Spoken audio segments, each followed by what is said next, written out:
Well, I'm 56 years old, and I have nobody to take on my lineage. When I die, my name will die with me, and I don't like that. My wife, she's older now, and she can't have any more children, so I'm going to go out, find another girl, and I'm going to have a baby, and I don't really care what my wife has to say about it. Let me tell you exactly what my plan is. So I hit 60 years of age this summer. Man, it's been a ride. My partner Claire turned 59 just a week ago, and we've been through a lot in our 30-year journey together. From the get-go, Claire was different from anyone I've dated. She was not about, the big wedding or the idea of the perfect family.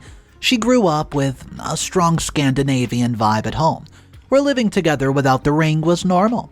In the beginning, we were busy chasing our dreams. I wanted to be a top-notch author, and she was breaking into the art scene. Because of that, we've kept pushing off talks of having children. I thought my upcoming book would suffer if we had children, and I just wasn't ready for that kind of commitment yet.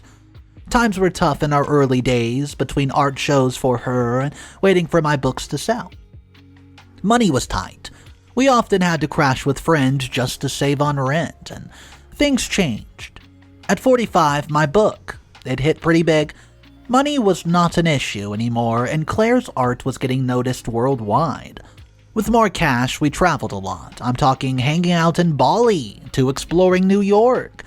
Life was good until one day, it wasn't. As I got closer to 60 years of age, I started to feel something was missing. The feelings grew strong when Claire offhandedly mentioned she was probably too old to have kids now. Well, that hit me pretty hard. I began thinking about the family that we've never had. The silence in our big home started getting to me, and I could not help but, think about having a mini-me running around. Seeing some of my friends becoming dads in their 50s, it gave me hope, though. My doctor said it wasn't too late for me either. With that in mind, I talked to Claire, hoping she'd understand, but she blew up on me. She said I was going through a late-life crisis and that I've wasted her best years. Things got heated. She said I was selfish for not thinking about adoption and felt I had strung her along all these years. To give her space, I suggested that she stays at one of our other homes for a bit. That did not stop her from telling our friends that I've lost it. Now I'm here, wondering if I've messed up. Was it wrong for me to want a family this late in the game? After all these years, was it fair to bring this up to Claire? Am I the bad guy here? What's up, everybody? Mr. Reddito here. So we're going to check out some comments from that first post, and I'm going to tell y'all right now, this story is going to get wild. I hope you guys are having a fantastic day. If you're new to the channel, click that subscribe button for daily videos. Here is comment number 1 from the original post. Dude, honestly, you can't just spring something like this on Claire after 30 years. It's not about wanting kids or not, it's about timing. The majority of your life you spent being unsure, and now when time is almost up, you drop this bomb on her? It sounds like Claire was more of a backup plan. Life is not a movie where you get to rewrite the script whenever you want. Comment number 2.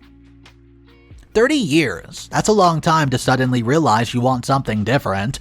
I mean, yeah, people change, and it's okay to reassess your life choices, but you've got to see it from Claire's point of view. She's probably feeling like all the years that she spent with you were based upon a lie. Think about how you would feel if she did the same to you. Comment number 3. I'm probably going to be the minority here, but I understand where you're coming from. OP, we all have these moments in life when we start questioning our decisions. It's human nature. You were just being honest about your feelings, and there's something to be said about that. It's a tough situation, but I hope you both find a way to move forward together or apart. Update number 1. Hey guys, it's me again. After a huge fallout with Claire, there's been this gaping hole in my life. You don't just forget 30 years overnight, you know? My friends noticed how down I was and insisted on a night out to take my mind off things. We decided to check out a bar that's recently been renovated and enter Monica, the 35-year-old bartender. As she was serving us, she gave me this knowing look and asked, "Hey, I think I've read your book." Turns out she read one of my books and absolutely loved it. We got to talking, and the more we shared, the clearer it became that we had this special connection. The age difference didn't really feel like a gap, it felt like an overlap of experience. Ugh. Now, I get it. Rebound relationships and all that, it was only a few weeks post-Claire, and even I was surprised at how quickly Monica and I clicked. But there was something about her that was just different. Our days started filling up with dates and hangouts, but all this while, Claire was constantly texting and calling.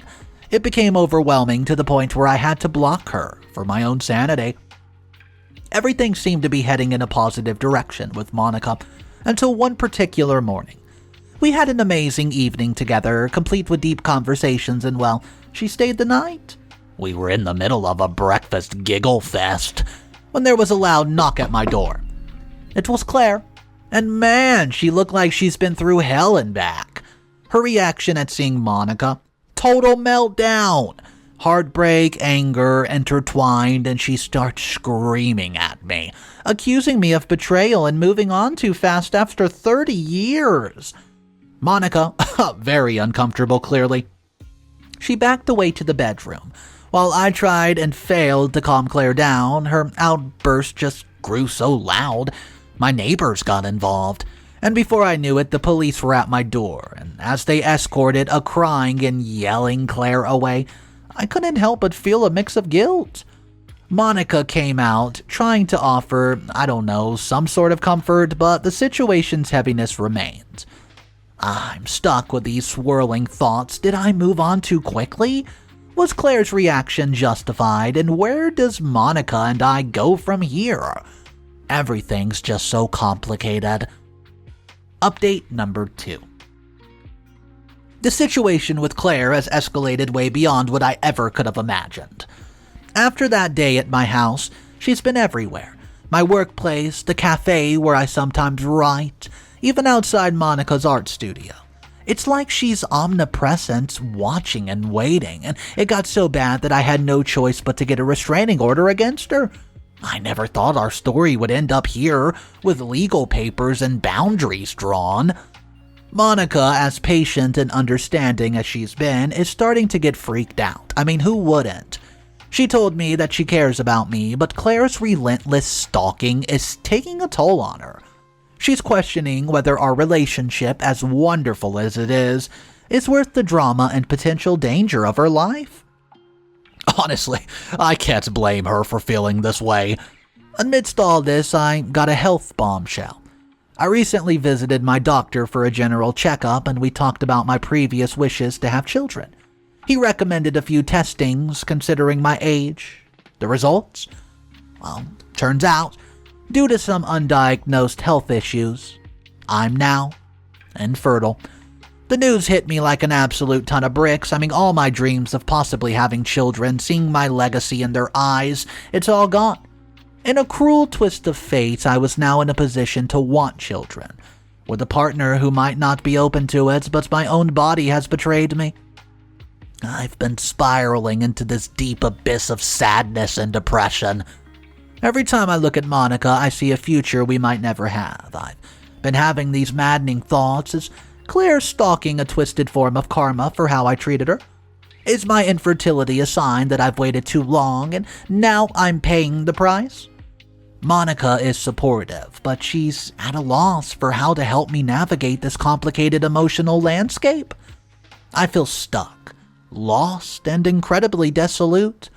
To anybody reading this, how do you find purpose when your world gets turned upside down? I mean, how do you deal with pain that you feel? Insurmountable? I'm reaching out, genuinely seeking any advice or insight you can offer. Thank you. Update number 3. I've never imagined that my health news would spread beyond my inner circle, but somehow Claire got wind of it. She came to my place violating the restraining order, eyes red and voice soft. I could sense a mix of genuine concern and something else, maybe guilt. Monica happened to be there when Claire showed up, and she was already on edge from everything, and seeing Claire again, it was the last straw. Monica, usually so calm and understanding, exploded. She started yelling, accusing Claire of being a constant dark cloud over their relationship, and then dropped the bombshell. Monica's ex-boyfriend, someone she'd never really gotten over, had recently moved back to town. With everything going on and her unresolved feelings for him resurfacing, she felt overwhelmed. Through tears, she told me she's leaving, that she needs to sort out her emotions and figure out what she truly wanted. Well, the weight of that situation was crushing. I wanted to be understanding, to be the bigger person, but my heart was torn. The timing felt too convenient, and I could not help but blame Claire. If not for her constant interference in my life, would Monica have felt the need to seek solace elsewhere? So there I was, standing in my living room, Claire sobbing on one side and Monica with tears in her eyes on the other, packing her things and whatnot. It was like some twisted game of fate. Well, Monica leaves. Claire tried to comfort me, but her touch, her words, they only fueled me in anger.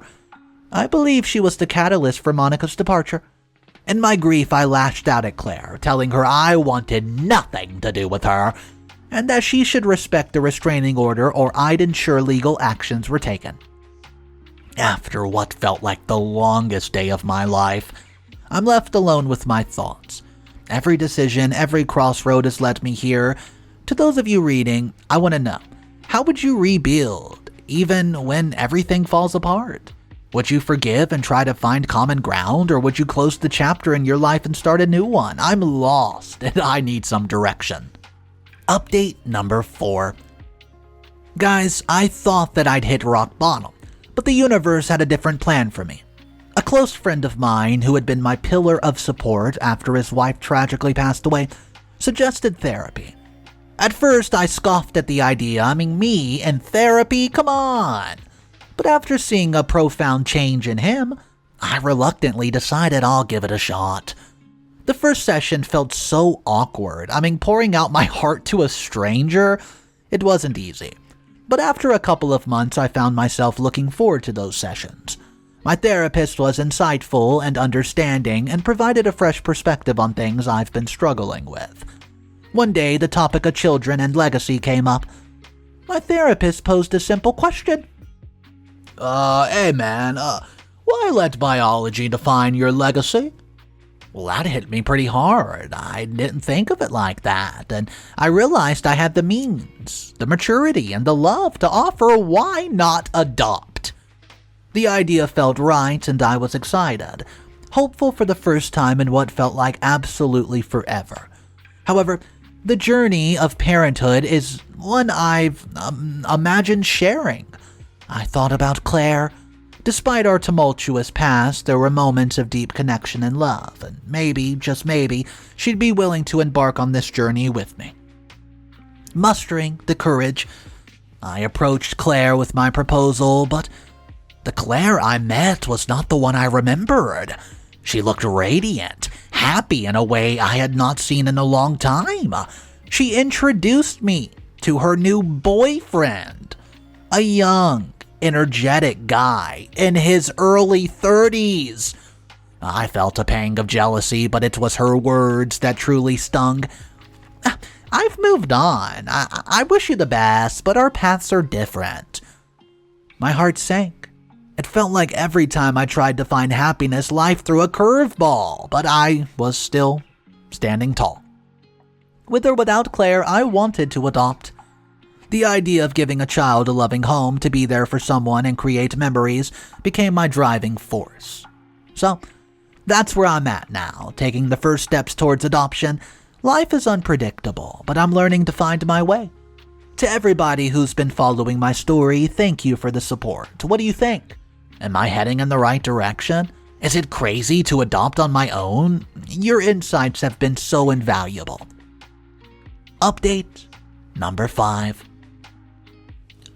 Adoption. Well, isn't that an intricate tapestry of hope, patience, and love? I've been so engrossed in the idea, the dream of it, that I had not fully understood the complexities of the process. Paperwork, meetings, waiting. It seemed like never ending, but that all faded when I met Draco. Draco was different. He was born with just an eye, He faced a world that often looked at him with a mix of pity and discomfort, but this little warrior, this little Draco, just 3 years old, had a spirit that shone bright. That undeniable spark in his gaze and infectious laughter. I was smitten from our first meeting. As I got to know Draco, I learned of the numerous families who passed on him due to his eye condition. How could they not see past it? No pun intended. This boy was a bundle of joy, a tornado of energy and curiosity. His past did not deter me. Instead, it strengthened our bond. The adoption process, it was demanding, both emotionally, financially, you name it, but at one point, in order to ensure everything went smoothly, and to secure a future for Draco and me, I made a massive decision. I sold the rights to my best-selling book. This book, which was my pride and joy, my ticket to financial freedom, now had a new purpose, ensuring a future for my son. With Draco officially a part of my life now, I felt the need for change in the scenery. I've always dreamt of waking up to the sound of the ocean, waves crashing to the shore.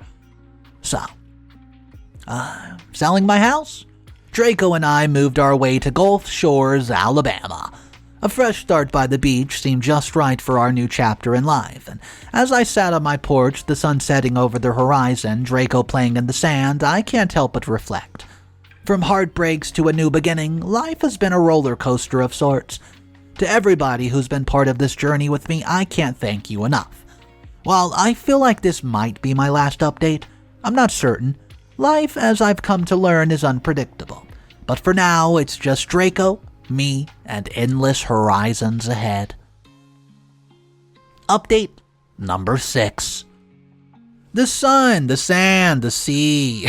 It's become a haven for Draco and I. It's been a year since we've moved to Gulf Shores, and every day feels like a vacation. I've settled into a comfortable routine. Morning jogs on the beach, building sandcastles with Draco, riding a bit, and exploring the beauty of our new home in Gulf Shores. It was on such a typical morning that the past knocked on my door. Quite literally. Opening it, I was met with a sight I had not expected. Claire, standing there, her eyes filled with a mix of hope and trepidation. She began recounting the year that's passed, the new boyfriend that wasn't so new anymore, his infidelity, her heartbreak all over again. It seemed like life had not really been kind to her. She spoke of the lonely nights where she'd scroll through my social media posts, seeing the joyous life Draco and I were building. She made a decision, out of desperation and hope, brought her 15-hour car ride across the country, straight to my doorstep right here in Gulf Shores, Alabama. Despite the pain of our past, seeing Claire in such a state evoked feelings of compassion and care, and we started slow. We were just catching up over coffee, reminiscing about the good times and reflecting on the bad, and the more we met, the clearer it became that perhaps our story wasn't quite finished yet. She took up an apartment in Gulf Shores close to where Draco and I lived, and we took things slow, wanting to rebuild a foundation that's been cracked but not completely shattered. One sunny afternoon, Claire finally met Draco. The apprehension in her eyes melted away when she saw the bond Draco and I share, and in return, Draco greeted her with this infectious smile and warmth. It's a journey, and it's been filled with twists and turns, but maybe, just maybe, things are looking up. As the waves crash on the shore and the three of us are building a massive sandcastle as we speak. Hopeful for the future. Life has a way of coming full circle, doesn't it? And this might just be our new beginning. Well, that's it, guys. I want to thank everybody who's been on this journey with me. The love, advice, and support has meant the absolute world to me. Here's to new beginnings, second chances, and the unpredictable journey of something we call life.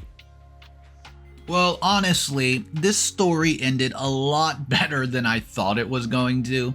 OP, he adopts a kid named Draco, who, well, really needed a family because nobody wanted to take him in.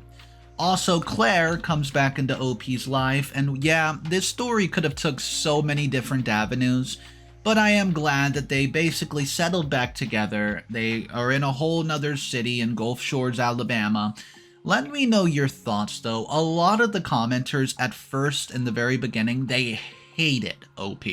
They were saying, how can you leave your wife of all these years now to seek out and have a younger girl to get basically pregnant? It was ridiculous and they were just very upset. I want to know your thoughts about it though, guys. My name's Mr. Reddito. I narrate these sort of stories every single day. Drop your thoughts down below. Let's discuss it in the comment section. I'll see you guys tomorrow. Hit that subscribe button. And remember, it's cool to be kind. See ya.